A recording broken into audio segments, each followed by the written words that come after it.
Moçada, estamos começando hoje o estudo no livro de Esdras. É muito interessante, porque combinando com as meninas de falar dos profetas, eu resolvi pegar o Velho Testamento ao contrário, dos últimos, né?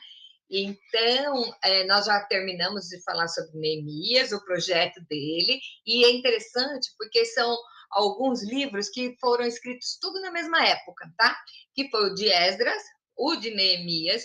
Aí nós temos o livro de Ruth, de Esther.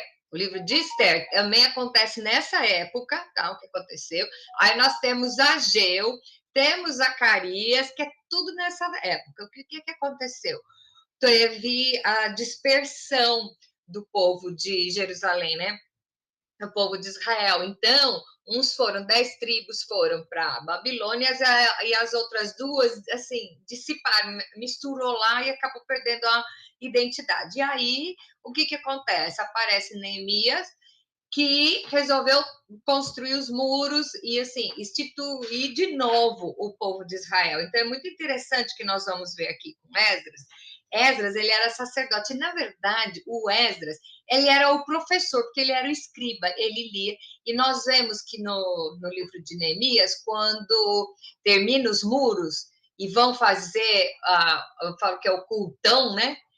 Esdras ficou, 6 horas falando. E o povo de pé na praça, com calor, mas estava tão feliz que eles ficaram ouvindo o Esdras falar, né? Então, nós falamos de Neemias até o final, e agora nós vamos ver como que Esdras conta. Existe uma teoria que Esdras e Neemias eram um livro só, tá? Intercalado, era um livro só, escrito a 4 mãos, né? De Esdras e Neemias. Porém, depois, para montar a igreja como a gente conhece, a Bíblia como a gente conhece, separaram os livros, mas vocês vão ver que assim, as mesmas coisas que aconteceram, eles estão contando. Tá? E depois nós vamos ver os outros profetas aí. Nós vemos a história de Esther, que a história de Esther, ela casou com o Assuero, e nós vamos ouvir falar do Assuero aqui no livro de Esdras, tá? Bom, então vamos começar. O que aconteceu? Primeiro capítulo do livro de Esdras. Eu estou usando a tradução, revista e atualizada, né? Que eu gosto mais, eu acho ela mais fiel. E, assim, tanto o Neemias como o Esdras agora, eles descrevem as famílias das pessoas, quantos vieram. Eu acho legal isso, que serve para você, se não servir para mais nada, pelo menos você vai ver que é real, que a genealogia está marcada ali. Então, se tem o nome das pessoas, dos filhos, a função, então é um livro histórico também, é um documento, tá? Eu acho que a palavra certa é que é um documento. Então, o que acontece no livro de Esdras? Por incrível que pareça, nós vamos bater hoje o capítulo 1 até o 5, o comecinho do 5. Por quê? Porque nós temos uns capítulos aí, uns trechos, que é só genealogia, tá?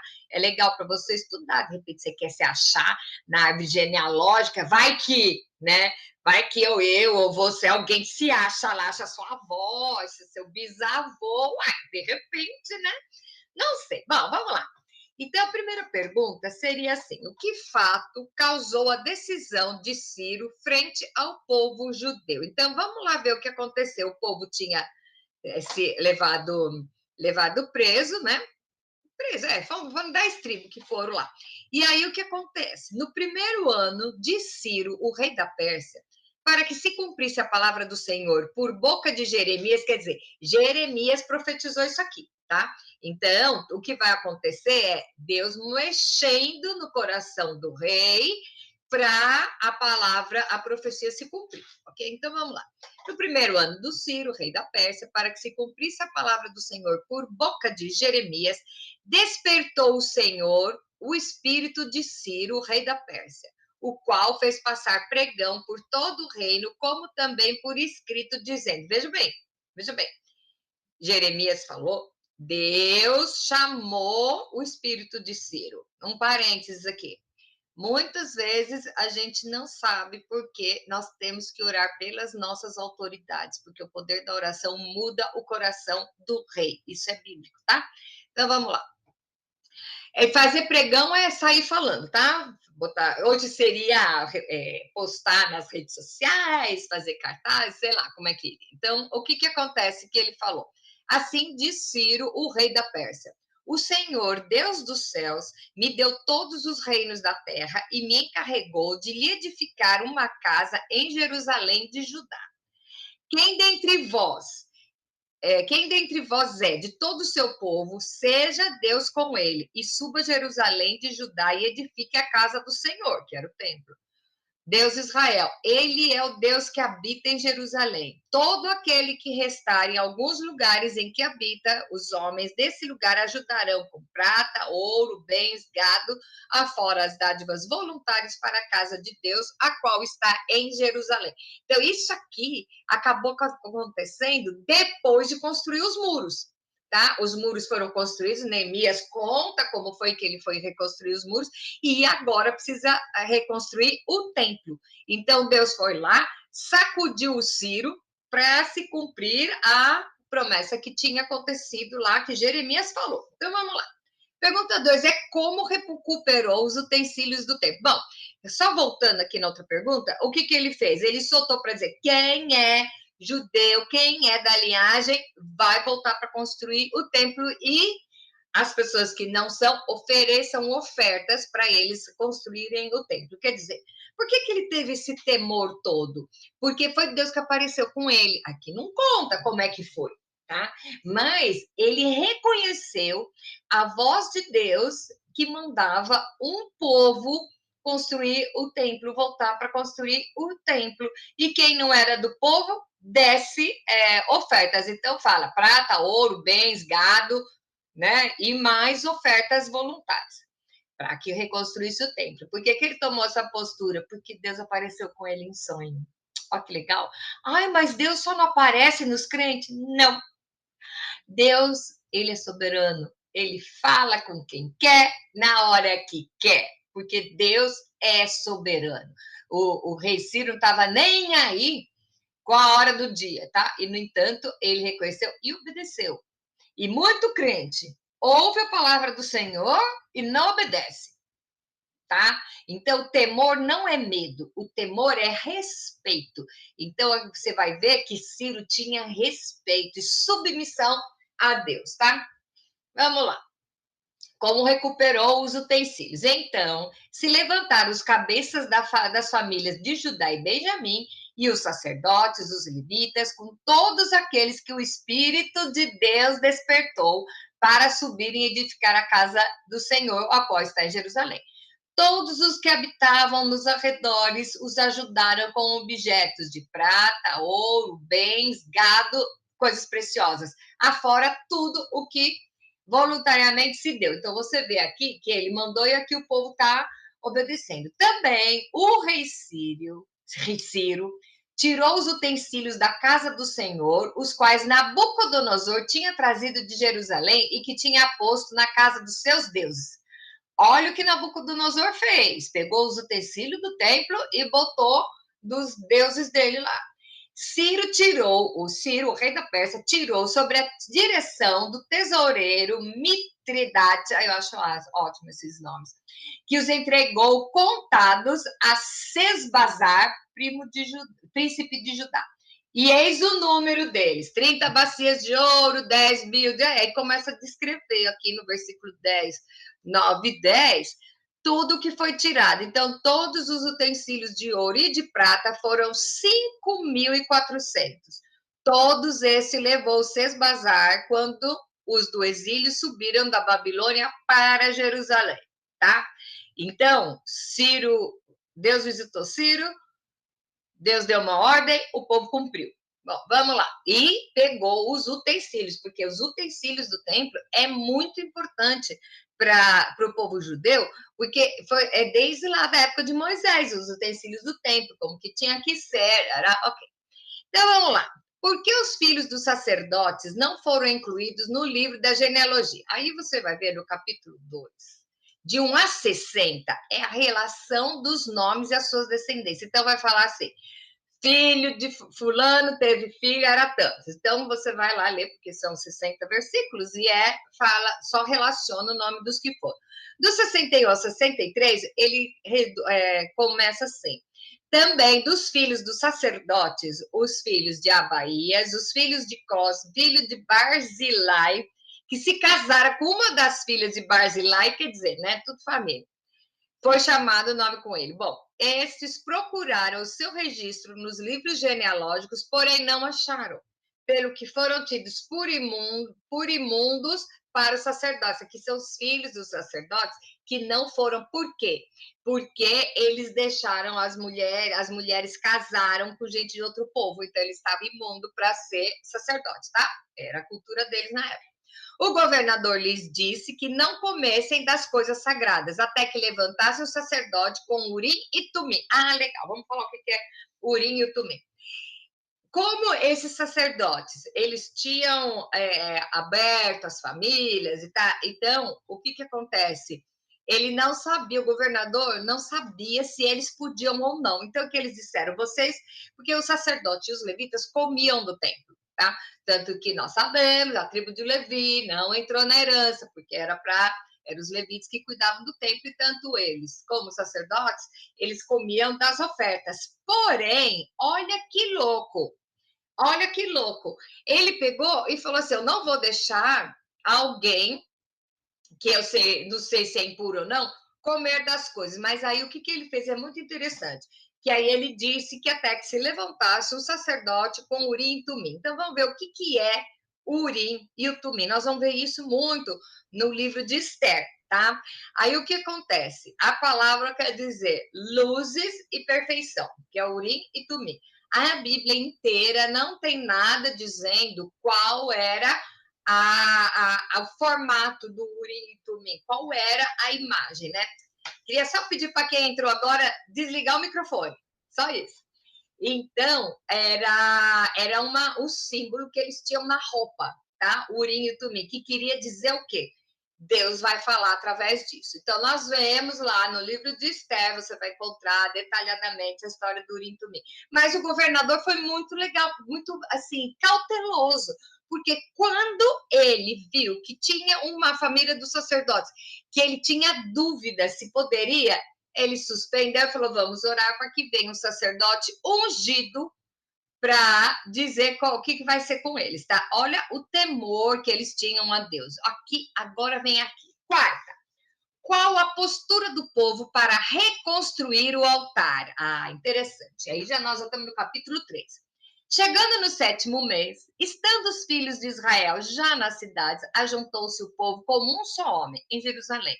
Levantou-se Jesua, filho de Josadaque, e seus irmãos sacerdotes, e Zorobabel, filho de Sealtiel, e seus irmãos edificaram o altar de Deus de Israel, para sobre eles oferecerem os holocaustos, como está escrito na lei de Moisés, homem de Deus. O altar de sacrifício, você já sabe o que é. Eles levavam, o povo levava as ofertas, e as ofertas eram os animais, e eles sacrificavam ali, queimavam uma parte, tá? Isso aí era a tradição deles. Vai lá para época de Moisés, você vai ver lá explicando tudo. Então, eles filmaram o altar, né? E não tinha construído o templo ainda, fizeram o altar primeiro. E eles estavam sob o terror dos povos de outras terras. Quer dizer, o povo de volta começou a ficar com medo, porque viu que Deus agia com eles, Deus estava levantando eles e fortalecendo eles, movendo até o coração dos reis e governadores. Então, o povo de volta já ficou de sobreaviso para ver. E aí eles celebraram as festas dos tabernáculos. Nós já vimos lá que quando Neemias conta da festa dos tabernáculos, que eles fizeram de novo, que pega uma tenda, põe fora da casa, ficava na tenda, ok. Tá? Então, é a mesma história que eles estão contando aqui. E ofereceram holocausto na festa dos tabernáculos. Depois disso, eles continuaram com a festa da lua nova e todas as festas fixas do Senhor, como também traziam ofertas voluntárias. Desde o primeiro dia do 7º mês, começaram a oferecer holocaustos, porém ainda não estavam postos o fundamento do templo do Senhor. Eles deram, pois, dinheiro aos pedreiros e aos carpinteiros, como também comida, bebida e azeite aos sidônios e tírios, para trazerem do Líbano a madeira de cedro pelo mar, segundo a permissão que tinha dado Ciro, rei da Pérsia, tá? O Ciro autorizou fazer tudo. Então, o que que acontece? Eles fizeram a festa e o povo de volta que estava vendo lá, eles começaram a ofertar, tipo assim, com medo. E agora, né? Então, vamos aplaudir esse povo, que esse povo tá certo. Então, outra pergunta que eu tenho que fazer para mim e para você agora. As pessoas, quando veem você, a sua vida é dedicada às coisas do Senhor ao ponto das pessoas que estão ao seu lado, ao seu redor, reconhecem isso e temem ao Senhor, não tenham medo do Senhor e respeitem. Qual é o nível de envolvimento que você tem com a obra do Senhor que faz as pessoas ficarem querendo isso? Tá? Porque o evangelho de Jesus é muito atrativo. Você não consegue se desviar, mas só que a pessoa não olha na sua cara, o seu vizinho, e já vê o poder de Deus, ele vai te conhecer primeiro. Então, qual é o seu comportamento? Quando você age na sua vida do cotidiano, nas suas lutas, as suas tarefas, as pessoas que te rodeiam querem participar também? Ou não? Fala assim, nossa, isso aí é muito chata, tô fora. Eu vi uma vez o cara falando assim, você vai para o céu, né? Falando para a esposa, né? Ela era convertida, ele não. Ah, então você vai estar no céu? Ah, eu vou. Ah, então não vou não, que vai ter só um monte de gente chata que nem você, tô fora. Então, isso não é um evangelho atrativo, né? Então, é para a gente pensar aqui. Bom, vamos lá. Aí a pergunta é assim, qual era a postura deles em reconstruir o templo? Olha isso. No segundo ano da sua vinda à casa de Deus em Jerusalém, no segundo ano, vieram do cativeiro a Jerusalém e começaram a obra da casa do Senhor, porque o povo já tinha dado dinheiro, oferta, e inclusive para trazer os cedros do Líbano, tá? Que até hoje, gente, o símbolo do Líbano é o cedro, né? Parece um pinheirinho assim. Bom, vamos lá. Então, e pegaram todos os homens acima de 20 anos para trabalhar também. Então, lá não tinha tempo ruim, porque você é jovem, nada. Mais de 20 anos, bota para jambrar. Então, vamos lá. Então, se apresentaram com seus filhos, seus irmãos, aí está o nome de todo mundo que foi. E quando os edificadores lançaram os alicerces do templo do Senhor, apresentaram-se os sacerdotes, paramentados é com aquela roupa, tá? E com trombetas, e os levitas, filhos de Asaf, com símbolos para louvarem ao Senhor, segundo as determinações de Davi, rei e de Israel. Eles cantavam alternadamente, louvando e rendendo graças ao Senhor com essas palavras: Ele é bom e a sua misericórdia dura para sempre sobre Israel. E todo o povo jubilou com altas vozes, louvando ao Senhor por se terem lançado os alicerces da sua casa. E enquanto uma turma trabalhava, acho que devia ter rodízio, né? Tinha o pessoal do louvorzão lá, os levitas, tá? Eles estavam lá. Porém, muitos dos sacerdotes e levitas e cabeças das famílias já eram idosos, os que viram a primeira casa, o que viram o primeiro templo, e eles choraram em alta voz quando à sua vista foram lançados os alicerces da segunda casa. Muitos, no entanto, levantaram as vozes com um grito de alegria. Olha a emoção dessa turma. Eles eram os sacerdotes que viram, que passaram, tá, pela toda aquela bagunça de separar o povo, levar cativo, não sei o quê, e agora eles estavam vendo de novo. Gente, imagina. Sabe o que eu me lembro disso aqui? Quando Jesus nasceu, né? Foi levado lá com 7 dias, foi levado lá no templo para fazer a circuncisão. O que aconteceu? Tinha 2 pessoas lá, né? Então, que quando viram Jesus, que era a promessa, eles reconheceram que eles choraram de emoção e agradecendo. Agora pode me levar, Senhor, porque eu já vi o poder da sua glória. Imagina a emoção, tipo, obrigada, Deus, porque eu fiquei vivo para ver isso, né? E aconteceu isso lá. e de maneira que não se podia discernir as vozes de alegria das vozes do choro do povo, pois o povo jubilava com tão grandes gritos que as vozes se ouviam de muito longe, tá? Bom, a emoção dos caras, vamos lá. Pergunta 6. Qual foi a proposta dos inimigos de Judá e Benjamim para serem aceitos na obra? Aí nós vamos ver que começa a embaçar o meio de campo.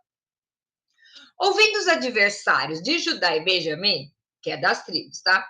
Que os que voltarem do cativeiro edificavam o templo do Senhor, Deus de Israel, chegaram-se a Zorobabel e aos cabeças das famílias e lhe disseram: deixai-nos edificar convosco, porque como vós, nós buscaremos o vosso Deus. E assim também vamos sacrificar desde os dias de Esar-Adom, rei da Síria, que nos fez subir para aqui.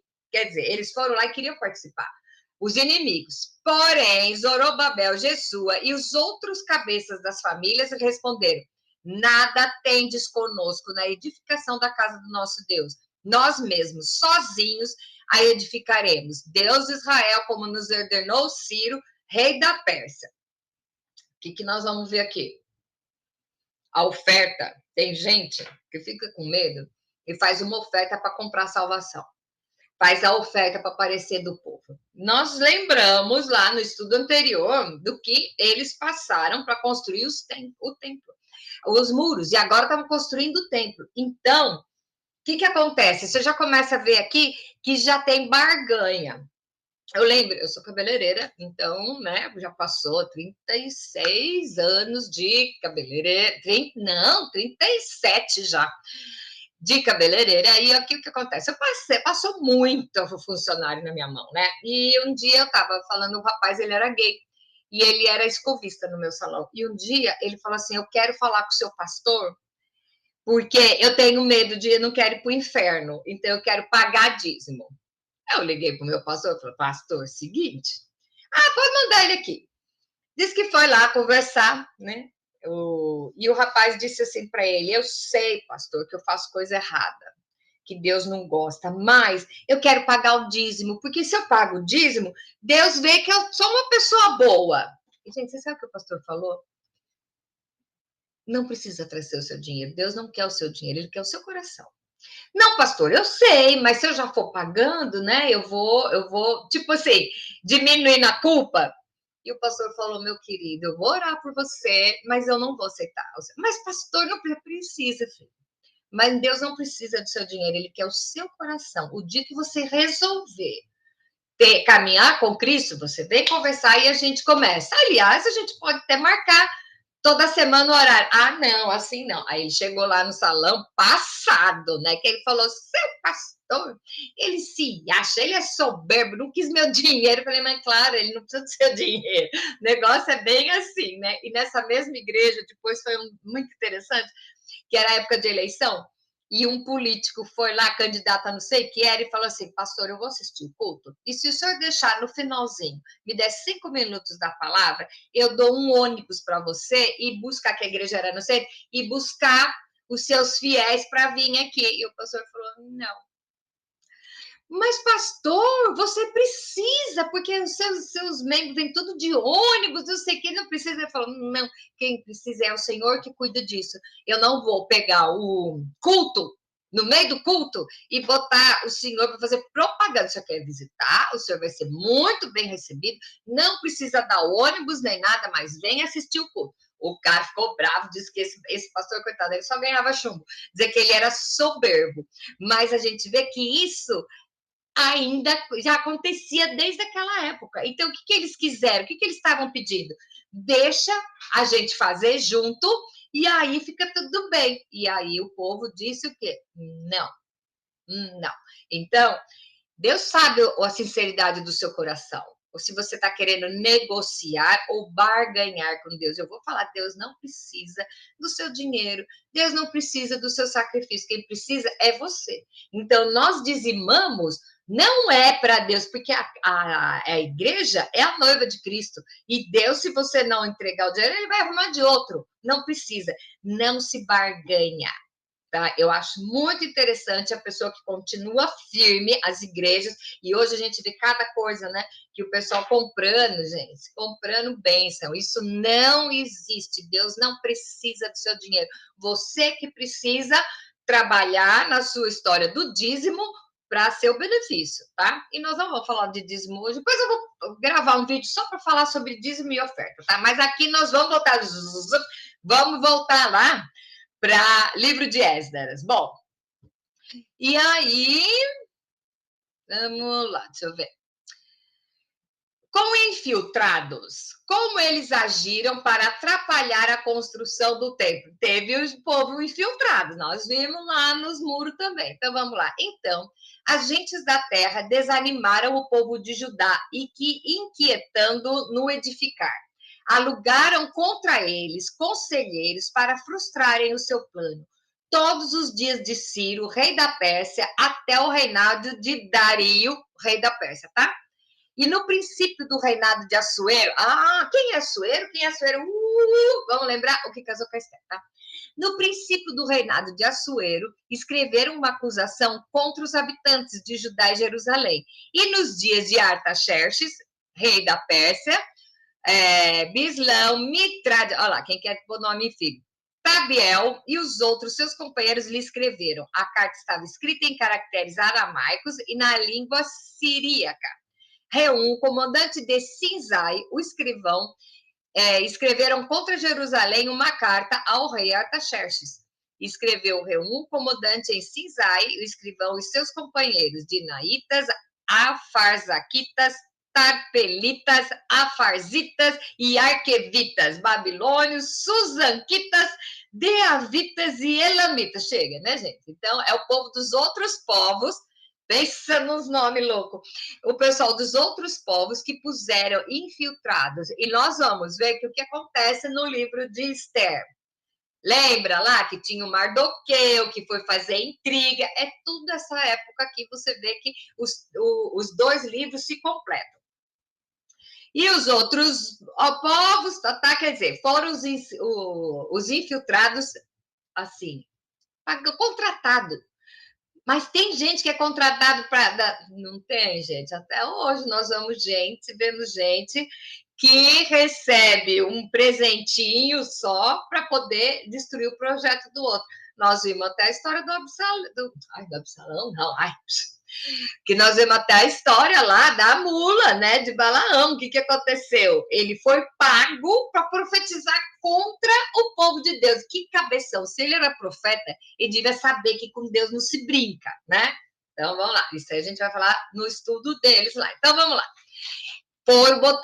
Fizeram uma carta para o rei, descascando o povo que estava lá. Bom, e aí começou o diz que me disse. Vamos imaginar que isso aqui é a conversa do WhatsApp. Um manda, aí tem o grupo, né? Um manda, outro manda. Só que naquela época não tinha WhatsApp, não tinha telefone. Era tudo cartinha e punha o pessoal no burrinho, cavalinho, para mandar entregar. Então, tudo isso, você imagina o tempo que levou, né? E o teor da carta que eles fizeram para o rei diz o seguinte: teus servos, os homens da quem do Eufrates, em tal tempo. Seja do conhecimento do rei que os judeus que subiram de ti vieram a nós em Jerusalém. Eles estão reedificando aquela rebelde, malvada cidade, vão restaurando seus muros e reparando seus fundamentos. Gente, parece que a gente vê hoje em dia o que é, né? O pessoal pegando pesado com o judeu, vai guerra, né? Deixa pra lá. Saiba ainda o rei que se aquela cidade se reedificar, os muros se restaurarem, eles não pagarão os direitos, os impostos, os pedágios e assim causarão prejuízo ao rei.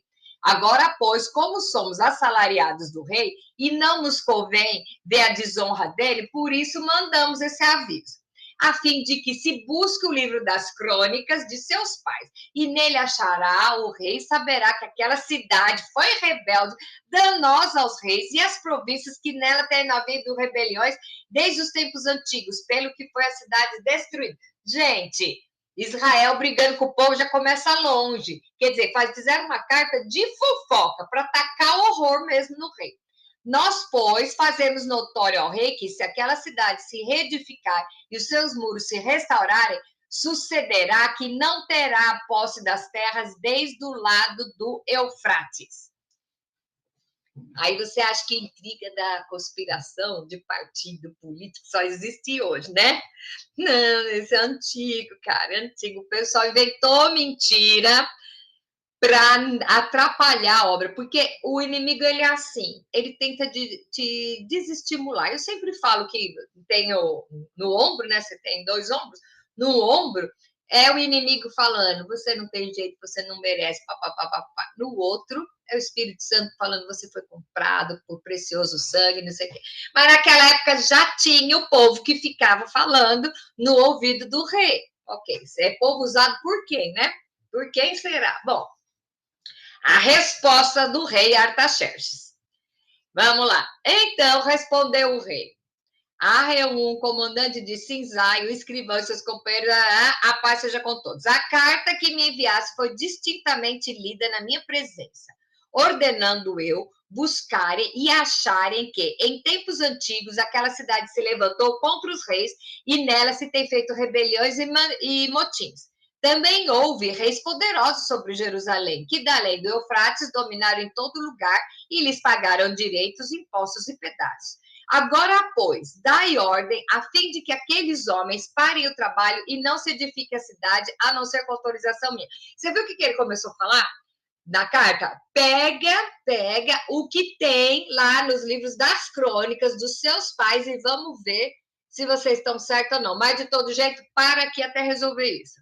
Guardai-vos e não sejais remissos nessas coisas, porque há de crescer o dano e o prejuízo dos reis. Depois de lida a cópia da carta do rei Artaxerxes, o escrivão e seus companheiros foram apressadamente para Jerusalém aos judeus de mão armada e forçaram parar a obra. Cessou, pois, a obra da casa de Deus, a qual estava em Jerusalém. Isso aconteceu até o 2º ano do reinado de Dario, rei da Pérsia. Aí que os profetas, a pergunta 10, quais os profetas que entraram em cena e qual o papel deles? Vamos ver que a gente conhece tudo o nome desses caras, vamos lá. Ora, os profetas Ageu, tem o livro de Ageu aí na sua Bíblia, tá? E Zacarias, também tem o livro dele aí. Filho de Ido, olha, que nome, Ido.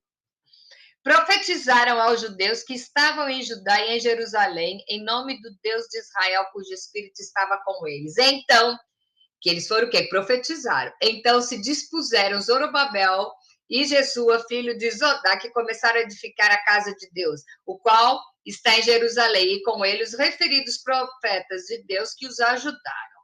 Nesse tempo veio a eles Tatenai, governador da Quem do Eufrates, e Setar-Bozenai, e seus companheiros, e assim lhe perguntaram, quem vos deu ordem para reedificar essa casa e o restante do muro? Perguntaram-lhe mais, e quais os nomes dos homens que constroem esse edifício?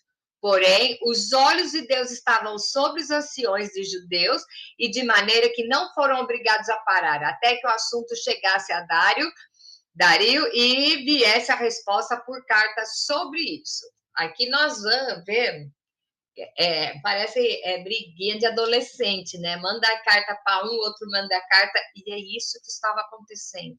Então, nós vamos parar o nosso estudo hoje, porque aí na semana que vem nós vamos ver o resto da reconstrução, mas nós temos 3 coisas para pensar aqui. O que nós vemos com toda essa história? Primeiro,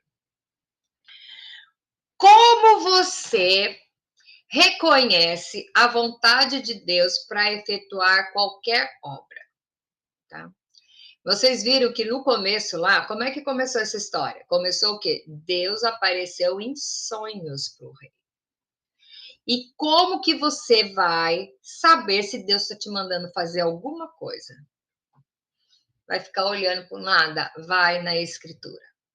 Então, se de repente está sendo colocado na sua frente qualquer projeto, nem sabe, escrever poesia para as crianças falar no culto, não importa, tá? Você tem que reconhecer que é a mão de Deus que está te falando. E como você vai fazendo isso? Tendo intimidade com o Espírito Santo. Porque Deus não deixa você na dúvida. Se Deus chama, ele capacita. Então, ele chamou você, tenha certeza e coragem de ir em frente, porque ele vai te ajudar. Então, como você vai saber? Como? Procure na Bíblia. Nós temos o manual do fabricante para você saber. Muitas vezes a gente começa algumas coisas, eu, por exemplo, né, sou meio ligada, né? E às vezes me vem um monte de ideia na cabeça. E às vezes eu fico pensando, será que isso é da minha cabeça ou foi Deus que mandou? Aí eu vou consultar a Bíblia e eu vou falar para vocês, confessar, eu vou fazendo. Porque eu prefiro Deus falar, ih, filho, não precisava fazer isso, do que ele chegar para mim e falar assim, eu te mandei, você não fez. Você já pensou? Então, a primeira coisa para pensar, como reconhecer a vontade de Deus para efetuar qualquer obra, a sua obra hoje, tá? Segundo, obedecer a Deus em situações conflitantes é fácil? Não, não, porque às vezes o inferno se levanta para que você não faça. Então, só porque Deus mandou vai ser tudo mar de rosa? Não. Deus mandou e ele vai te capacitar, mas isso não quer dizer que vai ser mar de rosas, não quer dizer que vai ser tudo fácil, quer dizer que você vai conseguir, tá? Você vai conseguir, mas vamos falar de Sansão agora. Sansão, ele era nazareno, ele sabia que ele não podia casar com mulher que fosse de outro povo, tá? Cabeludo, a força vinha, todo mundo sabe disso. Deus falou que era para ele acabar, lembra da história? Acabar com os amalequitas e papapá, e o que acontece? Ele vai, gostou da outra, casou com a outra, perdeu a força, certo? Deus disse que era para ele acabar, mas ele foi preso, foi colocado num moinho, arrastando o moinho lá, que nem um animal, e aí ele se arrependeu, orou a Deus, ele estava cego, vazaram os olhos dele, ele estava cego, e ele estava servindo de chacota para aquele povo, e ele foi e pediu para alguém levar ele do lado de duas colunas, e ele segurou nas colunas, Deus deu a força para ele na hora, e ele se chacoalhou e morreu todos os amalequitas que estavam lá, e ele precisava ter passado por isso? Não. O que Deus mandou foi cumprido. Mas ele precisava ter morrido desse jeito? Não. É porque teve desobediência nessa história. Então, é muito importante a gente saber. Deus não tem meia ordem, meio mandamento, não tem meio. Deus fala é para você cumprir. Então, obedecer a Deus em situações difíceis é fácil? Não é. Muitas vezes você desiste porque começa a se levantar o povo do contra. E o povo do contra é só gente que se deixa levar pelo capeta, tá? Bom, a última pergunta. Como você encontra fundamento para obedecer ou não uma ordem de Deus? Como essa aqui é meio ligada na primeira. Como você consegue enraizar, solidificar a sua postura? Na palavra. Então, como reconhecer? Na palavra. A quem correr quando a situação está difícil? Na palavra. Como você saber que tem um monte de gente se levantando, o pessoal do contra, e que faz você esmorecer, né? Faz você perder o ânimo de fazer, faz você desistir, entregar os pontos. E aí? Não existe meia obediência. Ou é meia obediência, você vai ter meia bênção. Se você tem uma obediência completa, você vai ter uma bênção completa, tá?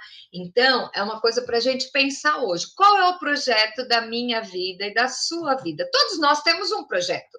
Não tem ninguém que não tenha nada, porque o dia que acabar todo o projeto de uma pessoa, ela morre, né? Porque não tem mais o que fazer. Então, você tem um projeto. Não menospreze o seu e valorize o do outro, e nem vice-versa, porque perante Deus, qualquer projeto que você tem o mesmo peso, tá? Então, se Deus pegou e te chamou para limpar os bancos da igreja, vai limpar o banco da igreja. Ai, mas eu gostaria de pregar. Fala com Deus, mas ele mandou você limpar os bancos. Vai limpar o banco. Deus vai cobrar de acordo com o que ele mandou você fazer. E ele não é obrigado a assinar embaixo de uma coisa que saiu da sua cabeça. Ah, eu tenho vontade de pregar em estádios, de comprar um avião. Ok, muito lindo seu projeto. É seu ou é de Deus? Às vezes a gente se engana, porque na nossa cabeça você começa a arquitetar um projeto que vai ser ótimo, que não sei o quê, até para o reino mesmo. Mas não é de Deus, é da sua cabeça. Deus é obrigado a cuidar só porque você resolveu? Não. Então, como que você vai saber? Intimidade. A resposta de milhões é intimidade, é estudar, é pedir para Deus falar com você e leia a Bíblia e faça oração. Nossa, lembrei de uma musiquinha que é leia a Bíblia e faça oração se quiser crescer, tá? Isso a gente cantava na escola dominical, pequenininho, lembrei agora. Leia a Bíblia. Isso que nós estamos fazendo hoje, né? Eu e vocês, que nós estamos estudando a Bíblia, é para quê? Para que nós tenhamos uma capacidade de enfrentar, porque você sabe que você não está sozinho. Que você tenha capacidade para fazer a obra sem ouvir o pessoal do contra. Então, você está certíssimo, o caminho é esse. Estude a palavra. Não se deixe levar por Bíblia modificada, né? Porque agora tem essa moda, né? Não, não é bem assim. Não, a Bíblia é bem assim. Por isso que ela está escrita e nós temos acesso a ela, para aprendermos com a vida dos outros, com os acertos e os erros dos outros. Então, eu quero realmente que a gente pense nessa semana sobre que você está trabalhando. Qual é o projeto da sua vida? Foi Deus que falou? Se ele foi, vou falar um negócio para você, vai fundo, porque o que manda é o que capacita, tá? Não tenha medo, só se preocupe se você perceber que talvez não esteja, Deus não esteja nesse negócio. Não é tudo que é referente ao reino dos céus, Deus mandou você fazer, tá bom? Então, que Deus abençoe a vida de vocês grandemente, a minha junto, e que nós possamos ter esse foco e saber da onde eu vou ter todas as minhas respostas. Amém? Beijo grande e até a semana que vem. Bye, bye!